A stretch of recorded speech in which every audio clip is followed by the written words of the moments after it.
New Year is almost here. In about a week, we're gonna hit year 2026.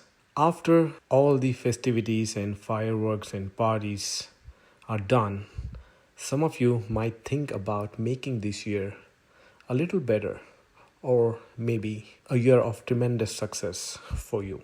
You know what? Every year it happens. People make a lot of New Year resolutions, goals, targets, but what happens after a few months? You'll be surprised to know within a couple of months, by the end of January or February, about 23 to 43% of people who have made some sort of resolution, they give up.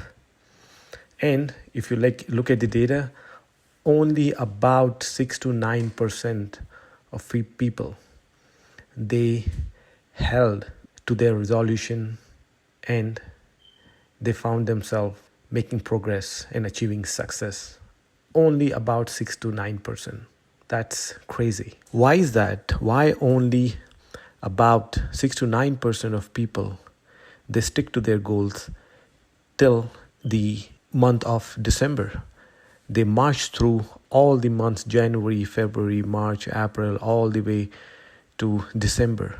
Why only 6 to 9% do that? Why 94% abandon within month? What's going on? Well, according to behavioral psychologists and all the research studies done, there are various reasons why people do not stick to their goals that they feel so enthusiastic about in the first week of January.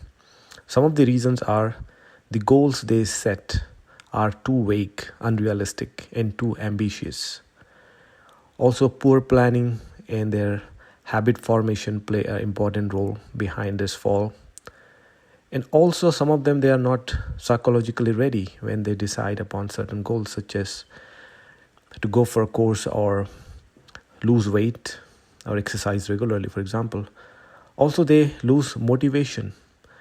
Most of people, they fall into all or nothing kind of thinking. Another parameter which plays an important role behind this behavior is lack of accountability. Human being, if you do not hold them accountable, is their trait to fall off, to not to continue the activity that they started on.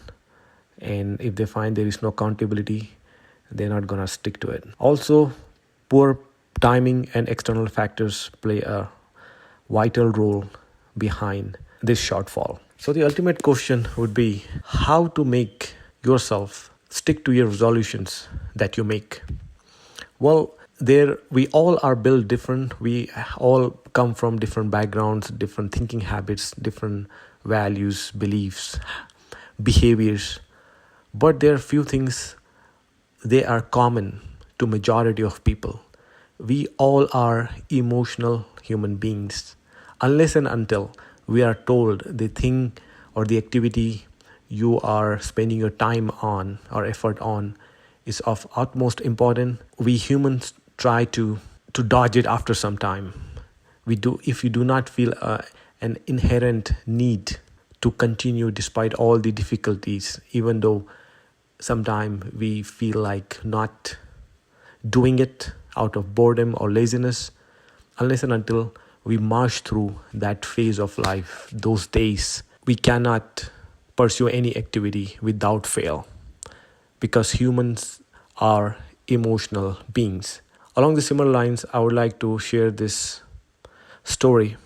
It's a well-known parable where a person walking by a construction site, he sees 3 people laying the bricks. He asks very first person, "Hey, what are you doing?" He just says, "Hey, I'm laying the bricks.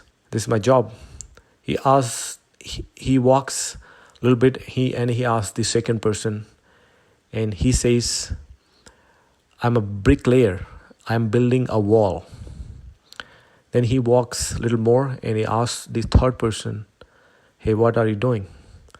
And he says, "I am building the house of God. I'm building a cathedral." So there is a thinking difference in these 3 people. For first one is just It was just a mundane job that he was doing on a daily basis. For the second person, he has a little bit of a grand aim that he has to build this wall. And for the third person, building a wall or laying the brick, it became his calling. So definitely, what may come, the third person will stick to this job and he will do the most amazing job while laying the bricks, because he has the bigger goal, bigger aim in his mind that he is building the house of God. Yeah, we can learn a lot from this simple story, that whenever we undertake any activity, we need to find a strong why you are doing this.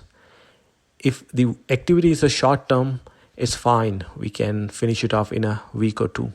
But if you undertake an activity which is so demanding, it demands so much of your time on a daily basis or weekly basis, it's a long-term project, maybe 6 months or 8 months or a year, then you need to tie that project, that activity with a strong why. If that why is missing, then you are not gonna follow and complete that project or activity.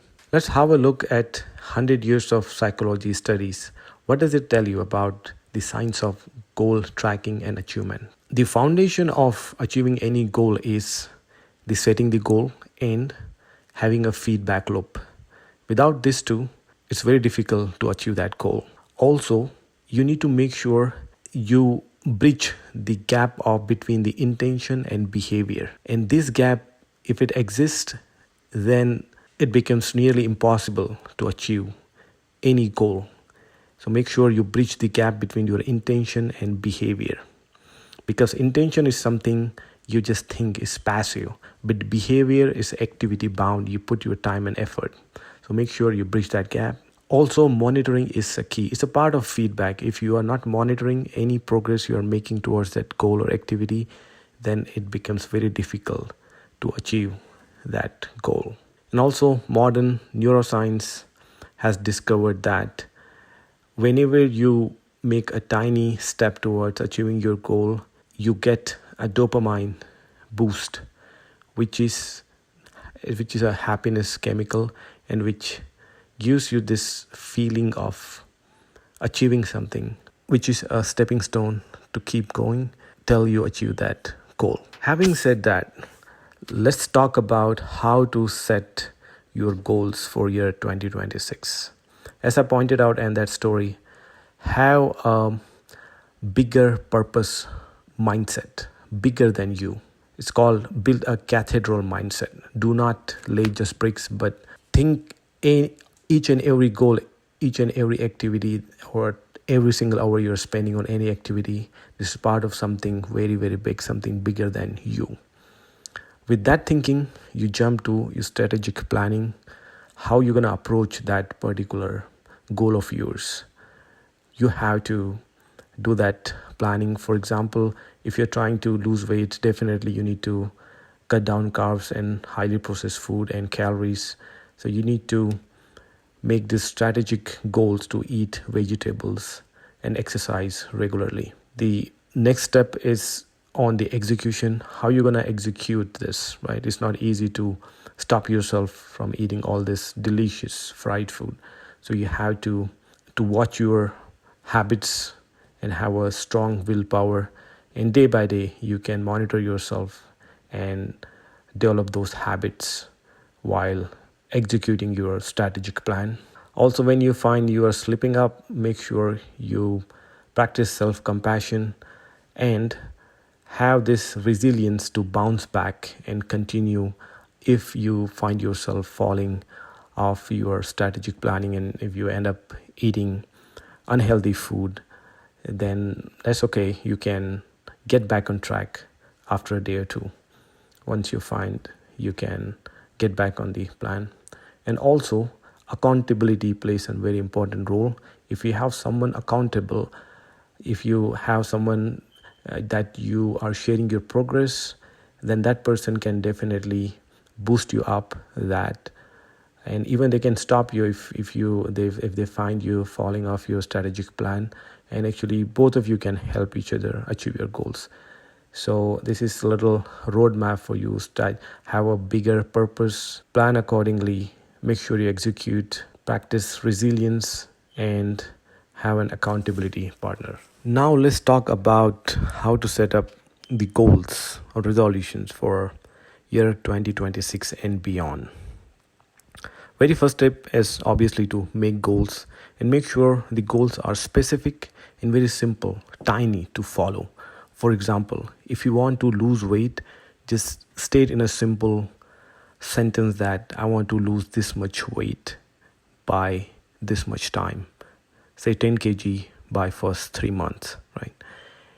Second, make sure you track your progress and celebrate the wins. If you find after 2 weeks you lost 1 pound, for example, and in this 2 weeks you consistently went to the gym for 10 days, for example, that's good.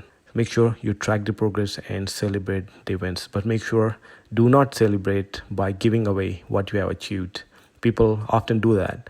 They lose the weight, they celebrate, they go party, and they eat all this unhealthy fried food and they gain the weight back. So you need to be mindful about it. Third, make sure you plan for obstacles and build accountability. Yeah, we are living in a world which is not perfect all the time. It's full of uncertainties. Not many times you'll find the food you want to eat, the healthy food is not available, or you got caught up in so many other things you do not have even time to go to the gym or exercise. So make sure you incorporate all these obstacles in your planning and make a way to address them all the time. For example, if you are on a journey to lose weight and exercise regularly, and if you find you are overloaded with work at office and your business, you cannot go to the gym, make sure in that case you work out at home. Do some body weight push-ups. There are not many body weight exercises. So not having time to go to the gym, it should not be an excuse for skipping your exercise altogether. And also make sure you do not complicate the things, meaning always plan 1 to 3 goals. Do not plan too many goals and you'll find it's so complex, so difficult to follow and try to meet all those goals. So make sure you keep your goal list shorter, 1 to 3 goals, and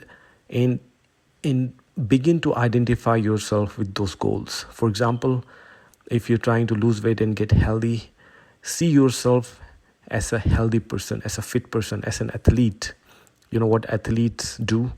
The major difference between an athlete and any average person is that an athlete is highly disciplined person. The way they carry themselves, the amount of rest they get every day, the amount of food they eat, every hour they spend on different activities, everything, literally everything is measured. So the time you identify yourself as an athlete, it will become very easy for you to follow your plan. Also, as I pointed out, life is not perfect. The world we are living in is so uncertain. So make sure you stay flexible, as I pointed out early, to work out on a daily basis. You don't have to go to the gym. If you find it very hard once you get back home from office or your business to change and then head to the gym and beat the traffic and all, you can very well work out at your home. That kind of flexibility you should have. Once you become so serious, so motivated to achieve that goal, then and then only you can have this kind of flexibility. So make sure you have this cathedral mindset, bigger purpose, bigger goal. And once you have it, it becomes so easy for you to get over all these obstacles and be flexible so that you follow the process and you achieve your goal. Among others, one of the most important step to achieve your goal is to make sure you track your goals and progress. And there are various methods to do that, and some of them are explained here. The easiest method to track your goals and progress is to use a calendar or piece of paper where you mark the days of a month, and you put a big cross on a daily basis once you do your activity towards that goal. Very simple, very, very powerful, because after a week, when you look at 7 cross, you feel good that throughout the week you made a progress, and that's a huge thing, a huge boost for you to carry forward and not to lose the sight of your goal. Also, make sure you are measuring your actions, because action one by one, make sure you measure your actions. Actions are like baby steps, one step at a time. As the saying goes, a journey to a mile start with a simple step. So one step after the other, it makes you reach to that mile. Likewise, do not underestimate the power of simple actions that you take towards the goal. Make sure you track and measure those, and also make it a rule that you're gonna never miss twice. Whatever your goal is, say for example going to the gym, if you miss one day, or you even fail to exercise at the home, make sure it never happens twice. Also, another strategy is the paperclip strategy, where you move the physical paperclip from one jar to another whenever you take actions. It could be any action, any activity that is related to your goal. And end of the day or end of the week, when you see this jar full with this paper clips or any other small object, it should give you a huge boost that you have been consistent with your goal, and you can continue to do so to achieve your goal with full throttle. And also on a weekly basis, on a Sunday, typically Sunday morning, you can spend about 5 to 10 minutes to track your progress, and this is gonna give you a huge boost that you are on a track to achieve your goal. So remember, we humans, we often lose the track of our activity and time. So just like when you are driving or navigating to go to a new place, you have to keep an eye on the map, the navigation system, just to make sure you are heading towards the right direction. Same way, this tracking your goal and progress, it serves the same purpose. So make sure it's not only on the first week of 2026 or New Year, you get so excited, enthusiastic, looking at your peers and everyone around you, that you set certain goals, but you fail to pay attention to the other nuances, other steps of achieving those goals. So I hope this small video helps you to set your goals and achieve them on time. All right, happy goal setting and happy New Year. I'll see you next year. Thank you.